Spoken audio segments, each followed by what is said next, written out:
संसदेत स्मृती इराणी यांनी एक प्रतिक्रिया दिली मेन्स्ट्रुएशनबद्दल. कदाचित तुम्ही सोशल मीडियावरती वाचली असेल की म्हणजे मेन्स्ट्रुएशन हे काही अपंगत्व नाही आहे, त्याला भरपगारी सुट्टी देण्याची काही गरज नाही, असं वैयक्तिक मत त्यांनी तिथे मांडलेलं आहे. तुम्ही महिलांच्या ज्या भावना आहेत त्या व्यवस्थितरित्या चित्रपटात मांडलेल्या आहेत. या प्रतिक्रियेकडे तुम्ही कसं पाहता? तुम्हाला असं वाटतं का की भरपगारी सुट्टी देणं मेन्स्ट्रुएशनच्या काळामध्ये गरजेचं आहे, किंवा तुमचा दृष्टिकोन काय आहे त्याबद्दल? मला सांग तू, आता आपले पूर्वीपासून आजी आजोबा आपण असं बघितलंय की आपल्या घरातल्या आईला किंवा मुलींना असं सांगायचे, देवघरात जायचं नाही 4 दिवस किचनमध्ये जायचं नाही. याचा अर्थ अस्पृश्य म्हणून नाही, याच्या मागे अतिशय माणुसकीचं कारण होतं. देवघरात म्हणजे सगळे देव पूजायचे, प्रचंड काम असायचं, ती पूजा घालायची. तर या 4 दिवसांमध्ये तुला थकवा नको म्हणून तू जाऊ नकोस. किचनमध्ये सुद्धा स्वयंपाक राबणं हे सगळं तू करू नकोस. आपण ते ना आता त्याचं काहीतरी वेगळं काढून ठेवलं आहे अर्थ, की नाही ते तसं असतं, त्या 4 दिवसात देवाला हात लावायचा नाही. तसं नव्हतं ते. म्हणजे टू बी व्हेरी ऑनेस्ट, गावाकडे अजूनही आपण बघितलं ना तर फार मॉडर्न पद्धतीने त्याच्याकडे बघितलं जातं. आणि मला असं वाटतं की खरोखर प्रत्येकाच्या शरीरावर ते अवलंबून आहे. कोणाला त्याचा त्रास होतो, कोणाला होत नाही. दुसरी गोष्ट हायजीन, ह्या बऱ्याच गोष्टी त्याच्यामध्ये आहेत. पण मला असं वाटतं की असं म्हणू नये की हे काय अपंगत्व नाही आहे आणि असं तसं. मला असं वाटतं ही एक शारीरिक गोष्ट आहे आणि त्याचा रिस्पेक्ट आपण सगळ्यांनी ठेवला पाहिजे. आज माझ्या टीममध्ये सुद्धा, माझ्या डिरेक्शन टीममध्ये, माझ्या प्रोडक्शन टीममध्ये ज्या काही माझ्यासोबत काम करणाऱ्या स्त्रिया आहेत, मला हक्काने त्या मेसेज करू शकतात. म्हणजे सर आज जरा वर्क फ्रॉम होम करू का? त्या कदाचित मला थेट सांगतही नाहीत, पण मला कळतं आणि मी म्हणतो ओके 3 दिवस येऊ नका. सो हे इतकं छान आहे आणि ते तितकं छान राहिलं पाहिजे. सो मला असं वाटतं की नाही, त्या वेळात फिजिकल विश्रांती देणं गरजेचं आहे, असं माझं मत आहे. तुम्ही एक महिला म्हणून या वक्तव्याकडे कसं बघता, किंवा तुम्हाला काय वाटतं, नेमकं तुमच्या भावना काय आहेत याबद्दल? पेड अनपेडचं मला माहीत नाही, पण मेन्स्ट्रुएशन अपंगत्व नाही हे मला मान्यच आहे, नाहीच आहे. कारण मला चालता येतं, पण आणि मला स्वतःला पर्सनली पिरियड्सचा भयंकर त्रास होतो. मला उभं राहता येत नाही, मला बसता येत नाही. सिद्धण्यानी पाहिलं आहे, आम्ही UKला असताना माझी रडारड होते, मला ओकाऱ्या होतात. ह्या सगळ्यात माझ्या नशिबाने निदान मी ज्या लोकांबरोबर काम केलं आहे, म्हणजे हेमंत फक्त माझा नवरा आहे म्हणून नाही, आधीसुद्धा म्हणजे हिंदी सिरियल्स करत असतानासुद्धा मी सेटवर पोचले आणि माझे पिरियड झालेत आणि मला पहिले 2 दिवस अशक्य त्रास होतो.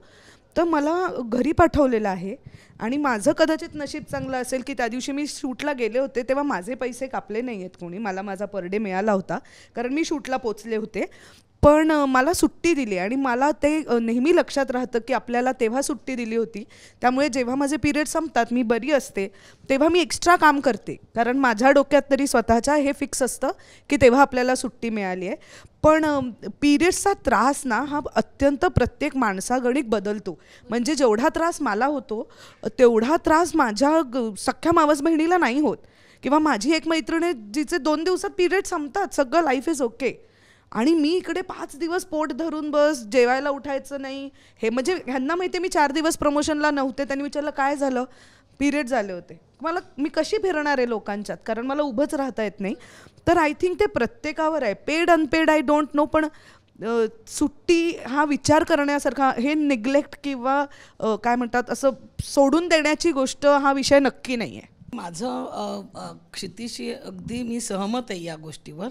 आणि जे मी मगाशी म्हटलं तसंच आहे की काही गोष्टी महिलांना ॲडव्हान्टेज देणाऱ्या आहेत, काही गोष्टी पुरुषांसाठी ॲडव्हान्टेज आहेत. तर त्याचा योग्य समन्वय साधायला पाहिजे आपण प्रत्येक वेळेला. महिला समानता, त्यामुळे अशी समानता येऊच शकत नाही असं माझं स्पष्ट म्हणणं आहे. कदाचित ते कॉन्ट्राडिक्टरी पण होऊ शकतं, पण माझं स्पष्ट म्हणणं आहे. आणि सुट्टीचं जे क्षिती म्हणाली ते अगदी बरोबर आहे की त्या बाई, म्हणजे कुठल्या बाईला त्याचा त्रास होतो, कुठल्याला नाही होत. मग काही जण म्हणतील की आम्हाला नाही होत, मग आम्हाला कशाला हवे सुट्टी, किंवा काही जण म्हणतील आम्हाला खूप त्रास होतो, आम्हाला हवे सुट्टी. त्यामुळे हा चर्चेचा विषय झाला, त्यामुळे त्यात नाही पडायचं आहे मला. पण माझं एवढंच म्हणणं आहे की व्यक्तिगणिक ते बदलत असतं. सिद्धार्थ, तुझंही यावरचं मत महत्त्वाचं वाटतं, तू काय सांगतो? सेम म्हणजे खरं सांगू सेमच मत आहे. इट इज व्हेरी सब्जेक्टिव्ह की ह्या पिरियड्सच आहेत ना असा पण विचार करून चालत नाही, because it can get painful. आणि अरे बापरे पिरियड्स आहेत एवढाही विचार करत नाही, कारण बायका स्वतः तेवढा काही वेळेला विचार करत नाहीत. त्या तेवढंच फिजिकल ॲक्टिव्हिटी करतात, तेवढंच काम करतात. म्हणजे देर आर फिटनेस इन्स्ट्रक्टर्स ज्या पिरियडच्या दिवसांमध्ये त्या योगा शिकवतात, त्या काय फिजिकल ट्रेनिंग शिकवतात, त्या तर हे करतातच. पेड अनपेड अगेन मला त्याचे डायनॅमिक्स कळत नाहीत, पण ही सब्जेक्टिव्ह गोष्ट असल्यामुळे मला वाटतं जिला त्रास होतोय तिला घरी जायचा अधिकार असावा, आणि जिला त्रास नाही होते तिला हा पण अधिकार हवा की मला त्रास नाही होते, मला काम करू द्या. सो म्हणजे पिरियड्समुळे कोणाला मला वाटत नाही की डिस्क्रिमिनेट करावं अजिबातच.